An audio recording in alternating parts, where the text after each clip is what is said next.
আজ রথযাত্রা। জগন্নাথ, বলভদ্র, সুভদ্রা তিনজনে তিন ভাই বোন মিলে যাবে মাসির বাড়ি।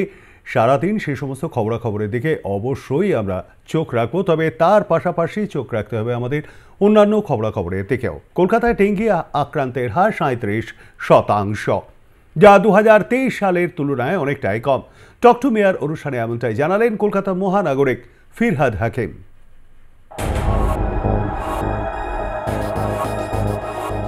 জুলাই মাসের প্রথম সপ্তাহ শেষ হতে চলল প্রায়, কিন্তু উত্তরবঙ্গে যেখানে ভারী বৃষ্টি বিপর্যয়ের মতো ঘটনা ঘটছে, সেই জায়গায় দাঁড়িয়ে কলকাতা শুধু নয়, দক্ষিণবঙ্গে কিন্তু সেইভাবে বর্ষার কোনো আগমন দেখতে পাওয়া যাচ্ছে না। মাঝে মধ্যে ছিটে ফোঁটা বৃষ্টি দেখলেও সেইভাবে কিন্তু বর্ষা এখনো পর্যন্ত দক্ষিণবঙ্গে আসেনি এবং মহানগরীর বুকে কিন্তু সেইভাবে বর্ষার বৃষ্টি দেখতে পাওয়া যাচ্ছে না। এখান থেকেই মূলত বিপদ বাড়ছে মানুষের, কারণ যেভাবে বিক্ষিপ্তভাবে বৃষ্টি পড়ছে, সেই বৃষ্টির জল কোথাও পড়ে থাকা ডাবের খোলা, কোথাও বা টায়ার, এবং যেভাবে বিভিন্ন টব থেকে শুরু করে ভার এই বিভিন্ন জায়গায় পরিত্যক্ত, সেই সমস্ত জায়গাগুলোতেই মূলত ডেঙ্গুর আঁতুড়ঘর হয়ে উঠছে এবং সেই জায়গা থেকে শহর এবং শহরতলিতে নিয়মিত ডেঙ্গু বাড়ছে এমনটাও কিন্তু মনে করা হচ্ছিল। তবে আজকে কলকাতা পুরসভার মেয়র ফিরহাদ হাকিমকে জানিয়ে দিয়েছেন যে মহানগরীতে কিন্তু 2023 সালের তুলনায় 2024-এর 30শে জুন পর্যন্ত যে পরিসংখ্যান তিনি দিয়েছেন, সেই পরিসংখ্যানে বলছে যে 2023 সালে যেখানে 179 জন আক্রান্ত হয়েছিল জুন মাসের 30 তারিখ পর্যন্ত, সেই জায়গায় দাঁড়িয়ে 2024 সালের 30শে জুন পর্যন্ত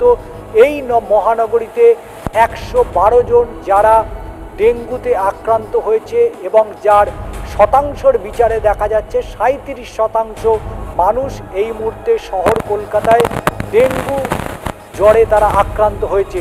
আমরা প্রচার অলরেডি স্টার্ট করেছি, অটোতে প্রচার স্টার্ট করেছি। আমাদের ওই কমিটিটা হয়েছে যারা 7 দিন অন্তর অন্তর এলাকায় ঘুরবে, কিন্তু আপনারা একটু সচেতনতা বাড়ান, তাহলে আমরা কি হবে সবাই মিলে লড়াই করলে ডেঙ্গু আমরা প্রতিরোধ করতে পারবো।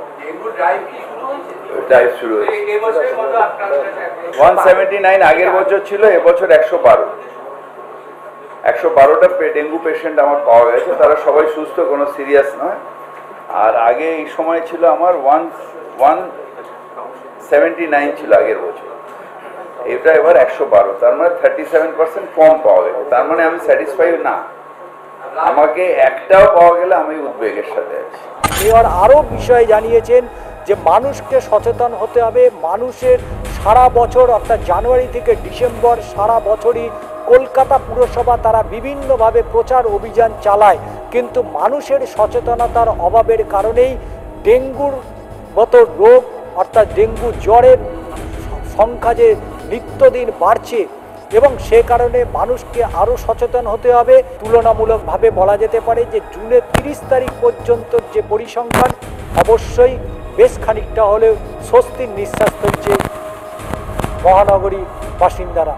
চিত্র সাংবাদিক সুব্রত বসুর সাথে শশী চট্টোপাধ্যায়ের প্রতিবেদন, আর প্লাস নিউজ, কলকাতা।